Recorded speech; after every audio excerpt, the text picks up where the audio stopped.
Hello and welcome to this evening's edition of E Prime. I am Daedran. Reggae artist Tarrus Riley and dancehall artist Shenseea showed their musical chemistry on a new track titled Lighter. The catchy single has been making the rounds on the scene since the video was released over the weekend.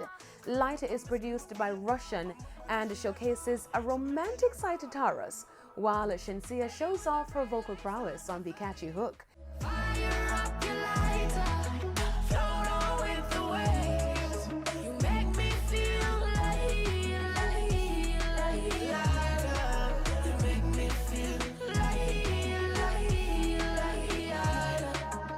In just one day of being released, Lighter has gained close to 1 million views on streaming platform YouTube.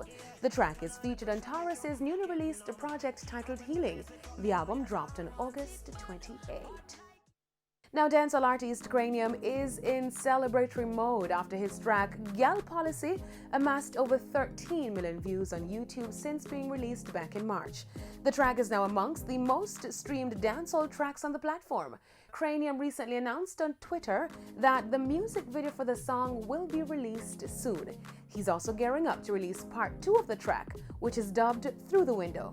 Cranium got his big break on the scene back in 2013 after releasing the hit single Nobody Has to Know, which features a remix with American singer Ty Dolla $ign. The track led him to being signed to US record label Atlantic Records, which also manages the likes of Cardi B and Lil Uzi Vert. Nobody Has to Know currently has 85 million streams on YouTube. That's it for this evening's edition of E Prime. I am Daedran. Thank you for watching.